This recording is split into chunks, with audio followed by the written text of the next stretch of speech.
Darkwing Blast has hit shelves officially, meaning you can go online and buy the cards without having to pay pre-order prices on certain things. And as always with release day, we see prices up and down and people going after things, trying to get the best deals that they can and be prepared. And I thought it'd be good to take a look at some of the more interesting or noteworthy slots in this set and talk about a few cards that are probably worth grabbing now, and some that might be worth waiting on simply because their prices are pretty high, and history does show that they will typically trend down. So with that being said, let's jump into the video and take a look at some of the cards from Darkwing Blast that might be worth your attention.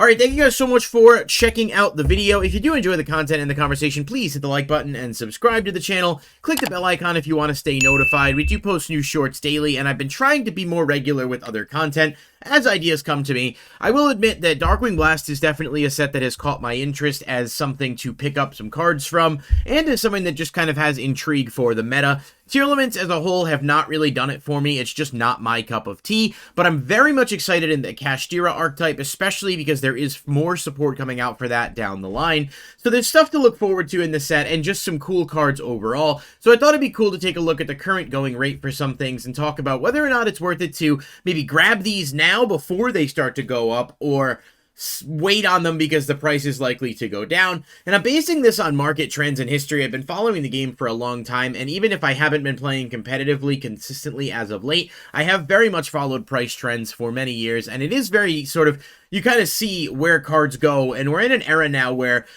back in the day, cards used to release and then everything would tank, but that doesn't really happen anymore. We do see a lot of day one buyouts. We do see a lot of cards that just tank within the first couple of days, so it really depends on the cards, whether or not people go in on things, whether or not things are targeted.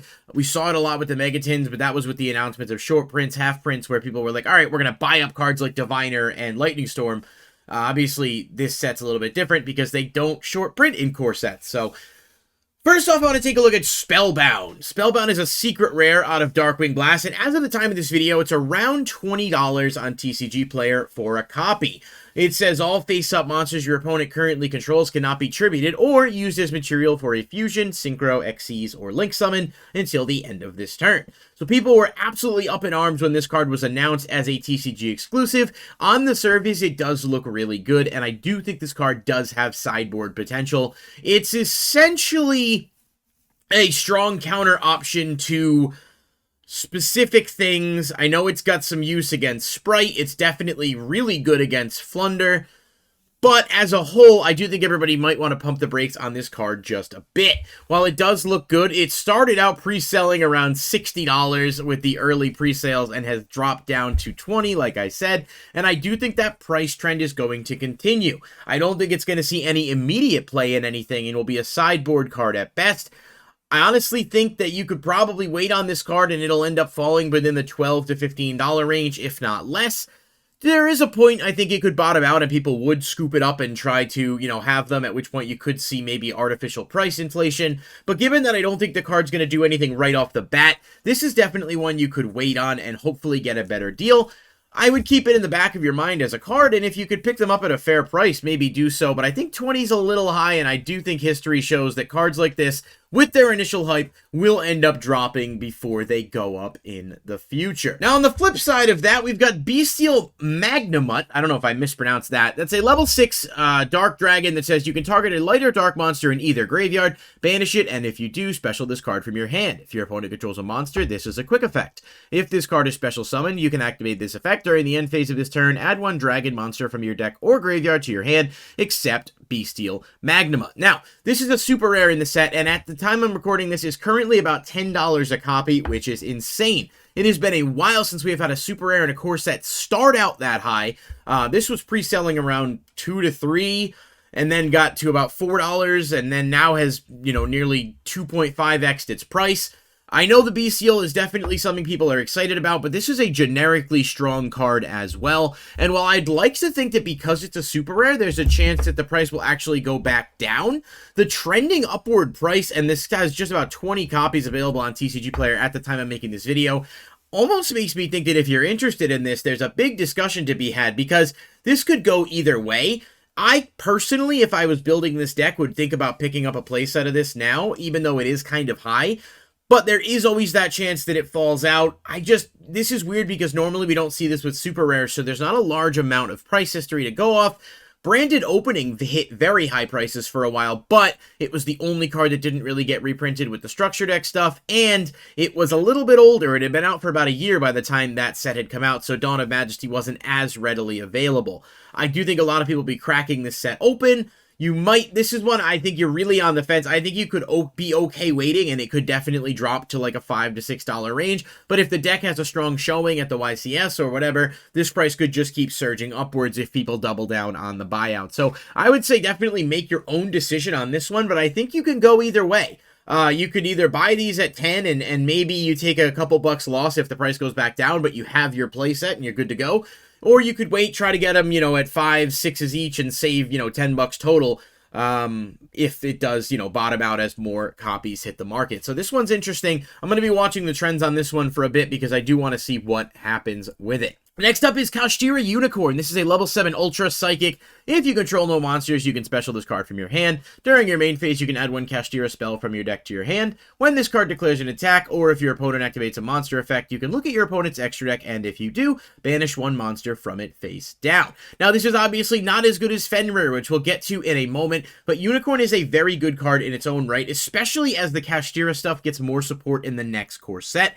And this card right now is around $8 at the time of this video.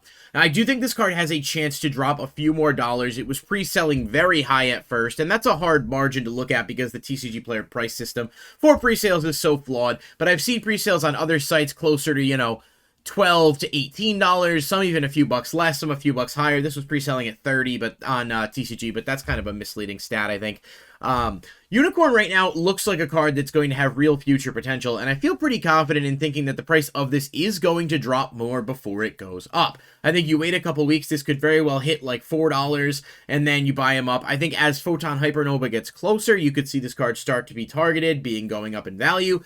But again, it's only $6 right now. I would say if it hits $5, you've probably got a really good argument to just pick them up because that's $15 for a playset for a card that is definitely going to be useful at some point. It's really one that I think it just fits that mold of being a good card that's going to be overlooked early on and then drop in price before it gets higher. So if it were me, I would say wait on this, see if you can get some, maximize the value as people put more copies on the market. It has been selling pretty consistently, but it is day one of sales, so that is pretty much expected. I think you're best to ride this one out a little bit and wait and see where it goes. WorldSEA Dragon ZEALANTIS is a really cool secret rare, and right now it's around $7 at the time of this video, and I do think for sure this card will drop significantly from there. It'll probably end up being $2 to $3 within a couple weeks. We've seen that with many secret rares over the course of these core sets, but the thing about ZEALANTIS to keep in mind is it's actually really good for a few reasons. The biggest one being that in addition to being a board wipe that does allow you to get rid of monsters and then reset them. If you banish links with it, of course, the links don't come back because they can't be put in defense position. But this only needs one monster to make, meaning you can use any link 4 that you have, like an Appaloosa that's drained of materials or a Saryuja or something, to go into this. And this is the first time we've had a link 4 that only needs one monster. That alone makes this card something that people will likely look to, put in their extra decks as an option, as a way to maybe get cards off the field to extend combos. But again, right now it is tanking pretty significantly. I just think it's one to keep on the radar. This fits every bill of being a card that will bottom out around $3, at which point you might just want to have one because it's just a card that you may want access to. It'll be a long time, I think, before this sees any kind of significant spike. There are other secrets in the set that are worth chasing. I think this card is going to follow the trend we've seen with a lot of decent secret rares that don't see play right off the bat.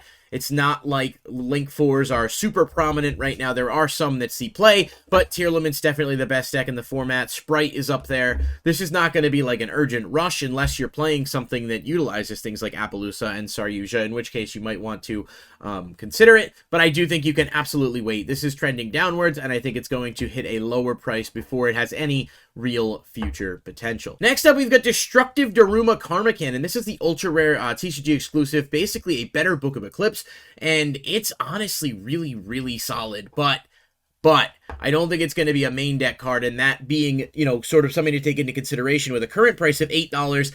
I think people are trying to, hold on to this a little bit. I think vendors are trying to keep the price somewhere consistent. You know, it was pre-selling initially around $4, then started pre-selling around $12, and now it's fallen back out to about $7 to $8. I've actually seen a few copies sell for around $6, so it's going to be an interesting one to keep an eye on. I can absolutely see this being a good side deck card in the future, or even a main deck option for trap-heavy decks like Altergeist, perhaps, as a way to out certain things, but it does feel more sideboard-oriented. I absolutely do think this will drop a bit. I don't know if it'll drop significantly, though. You're picking these up at 7. You could probably be okay with that if you're comfortable with 20 for a playset. Long term, I think this card does have, you know, a lot of intrigue, especially because it's just a really good out to stuff that can be disruptive, while also, you know, if your opponent's playing Lynx, you can kind of force them to get rid of their entire board. I can certainly think of a few decks in which this could be fun, and obviously future support could make it better. So this is definitely a card I would say you're okay to buy on, but again, you could wait a bit too. It might hit 5, it might go up to 12. $7 isn't the worst price point on this. I would say if you want them, maybe grab them. But if not, don't feel like you're going to miss out too much. I don't think this is going to see a significant jump right off the bat. Alright, Muckraker from the Underworld is a Link 2 secret rare that I think right off the bat is worth talking about because it is currently around $3, and I'll put my money where my mouth is on this. I actually have purchased this card today at that price. I don't think it's going to do anything right away, but it is very good for Darkworld, and as the Darkworld structure deck does come out in the future, I do think people will look towards this card as an option. Plus, it's got the whole tour guide from the Underworld lore, you know, relation thing going on, and it just has some cool artwork while being a decent generic Link monster. Of course, it does, you know, work specifically with Fiends, so that's going to be where people kind of gravitate towards it. But $3 for a secret rare that has that appeal of being an Underworld card as well as being genuinely good in an upcoming Rogue deck honestly feels like a pretty good price to me. There is an ultra rare version of this card, which is the pre-release quote-unquote promo, and that's definitely going to be worth a bit more, I think, as people tend to like the limited edition or scarce versions of things. But as a whole, I really do think this card at $3 is a good price. It's not going to go much lower than that. I mean, maybe it hits 2, but at that point, you know, securing your copy and just having it if it's something that interests you. If not, you know, at least keep it in mind, because as the Darkworld structure deck starts to get closer, I do think you'll see people go after this because it is a really good option for the deck. So I am definitely recommending picking this up if it's something you're interested in. Of course, all of this is intended to just be sort of a fun video. I'm not a financial advisor. I always like to put that disclaimer out there because, you know, you have to make your own decisions with your own money and make the best choices that you can. But I'm just sort of looking at this from a projecting perspective and sort of how I'm approaching it and sort of sharing those thoughts with everybody. Now, finally, Kashtira Fenrir is a really interesting one. This might be the best card in the set as a whole. It's basically Pankratops 2.0, but it has a lot going for it. Level 7 Earth. If you control no monsters, you can special it from your hand. During your main phase, you can add a Kashtira monster from your deck to your hand, and it can search itself, which is very interesting. When this card attacks, or if your opponent activates a monster effect, you can target a face-up card your opponent controls, banish it face down. We covered this card in a previous video. It is absolutely insane. It has been very good in the OCG. I think people might have, you know, it's hard to say whether or not it's being overhyped, because while it is really good and is absolutely going to be a card people play, I don't know if it's going to be like undisputed in every deck as a main board option. It's too soon to tell, especially, you know, as you factor in decks like Tearlament, which may have, you know, other options, other alternatives. But let's not kid ourselves. This card is really good and currently is at a price of around $45.